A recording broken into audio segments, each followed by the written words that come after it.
اور اگر معاف فرمائے تو اللہ کی مرضی، اور مومن اگر نیکوکار ہوتا ہے تو اس کو وہ جو دباتی ہے تو وہ دبانا ایسا ہوتا ہے جیسے ماں اپنے بیٹے کو، اپنے بچے کو، اپنی بیٹی کو گود سے چمٹا لیتی ہے۔ اس کے بعد ان کا سوال ہے مفتی صاحب، سوال ہے فرعون سارے لڑکوں کو قتل کرتا تھا مگر اللہ تعالیٰ نے موسیٰ علیہ السلام کو بچا لیا، مگر جو ان کے بھائی ہارون علیہ السلام تھے وہ کیسے صحیح سلامت رہے؟ کیا ان کو بچانے کا وعدہ بھی اللہ نے کیا تھا؟ کنفیوژن ہے، چلیں کنفیوژن کو دور کرنے کی کوشش کرتے ہیں۔ سب سے پہلے تو میں آپ کو بیان کروں کہ روایت میں یہ ملتا ہے، تورات میں ہمیں یہ ملتا ہے کہ فرعون نے جو حکم دیا تھا بچوں کو قتل کرنے کا بنی اسرائیل کا، تو اس نے جو انتظام کیا تھا وہ یہ کہ اس نے کچھ عورتیں سپاہی اس کام پر جو ہے تیار کر رکھی تھیں، وہ گھروں میں جہاں ان کو اطلاع ملتی وہ جاتی بطور دائی کے، اور جہاں ان کو پتہ چلتا بیٹی ہوئی تو کوئی مسئلہ نہیں، انہیں پتہ چلتا کہ بیٹا ہوا تو فوراً فرعون کے سپاہیوں کو بلاتی اور ایک جلاد آتا تیز دھاردار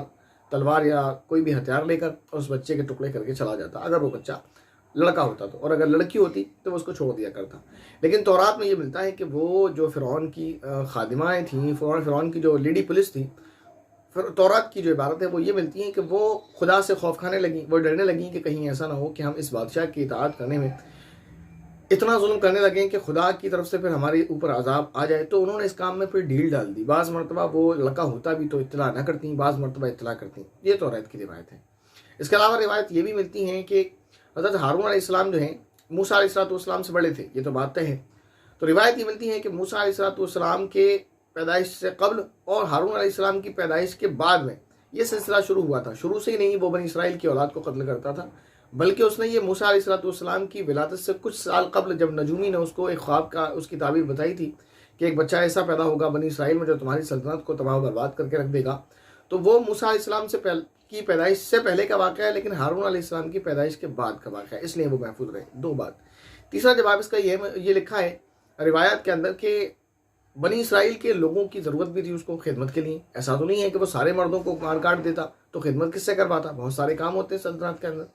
تو اس نے جو طریقہ کار رکھا تھا وہ یہ کہ 1 سال پیدا ہونے والے لڑکوں کو تو وہ مار دیا کرتا تھا اور 1 سال پیدا ہونے والے بچوں کو چھوڑ دیا کرتا تھا۔ تو ہارون علیہ السلام جس سال پیدا ہوئے وہ سال تھا جس میں وہ بچوں کو قتل نہیں کیا کرتا تھا، اور موسیٰ علیہ السلام جس سال پیدا ہوئے وہ سال تھا جس سال وہ بچوں کو قتل کیا کرتا تھا، اور ان کی حفاظت کیسے ہوئی ہے وہ قرآن کریم میں اللہ رب العزت نے بیان فرما دیا ہے۔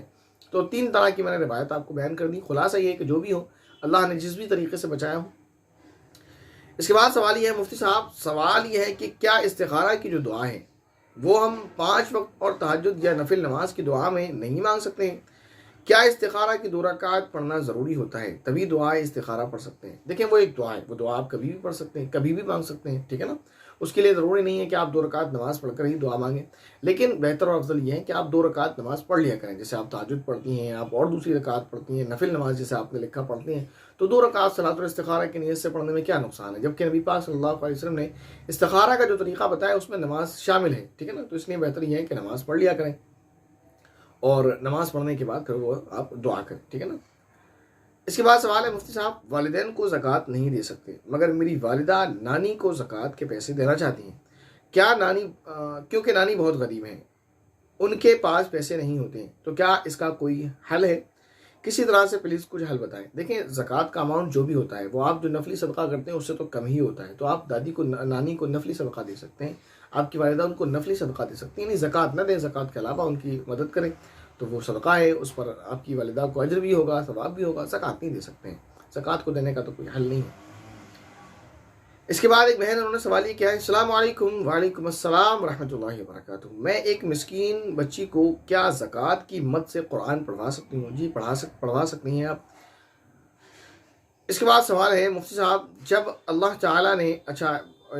جب اللہ تعالیٰ مجھے ہدایت دے رہے تھے اور اللہ اس کے رسول کو جان رہی تھی، تب ان کا جو کمنٹ ہے وہ پڑھ لیا، خلاصہ میں بیان کر دوں کہیں ایسا نہ ہو جو نقصان ہو اس وجہ سے اس کو بیان نہیں کرنا۔ انہوں نے جو آخر میں لکھا وہ لکھا ہے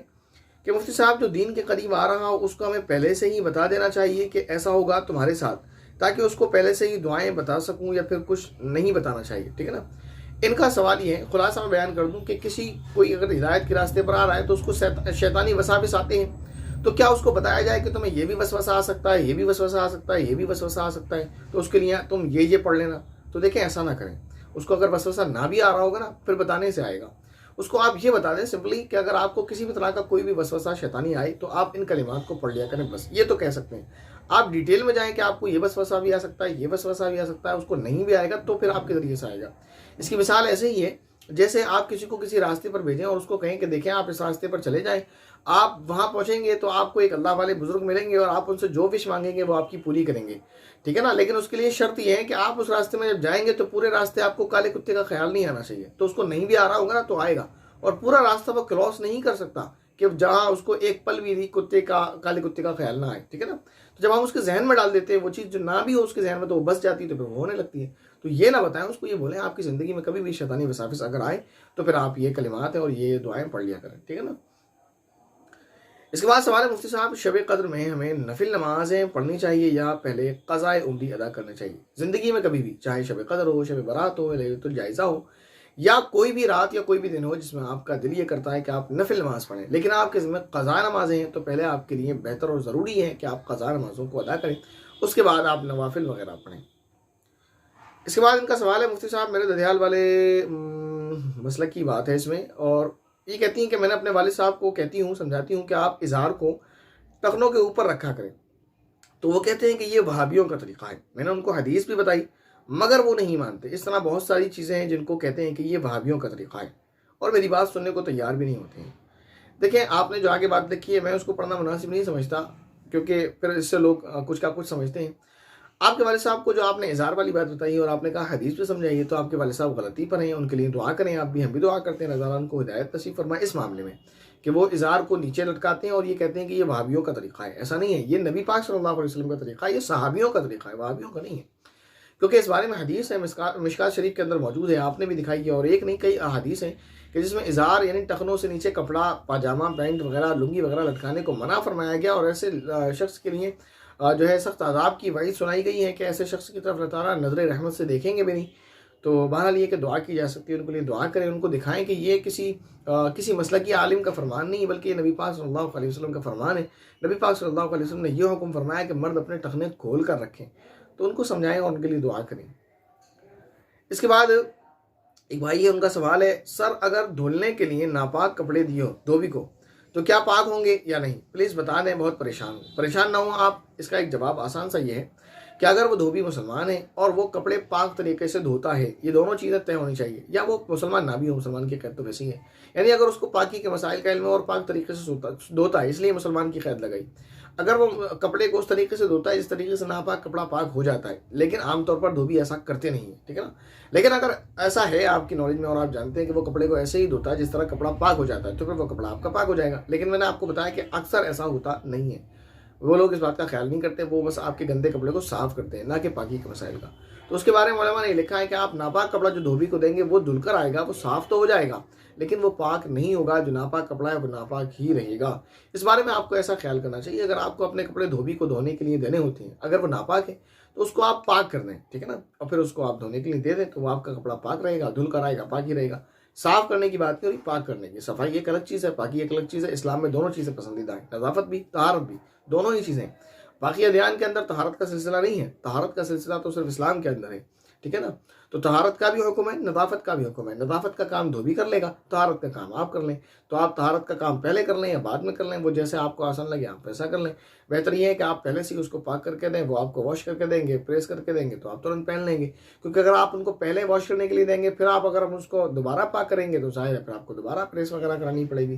تو اس کو آپ پہلے سے پاک کر کے دھوبی کو دے دیں اور وہ آپ کو دھو کر دیں گے تو آپ کا کپڑا پاک رہے گا اور آپ آرام سے سکون سے پہنیں، کوئی کنفیوژن، کوئی ٹینشن نہیں۔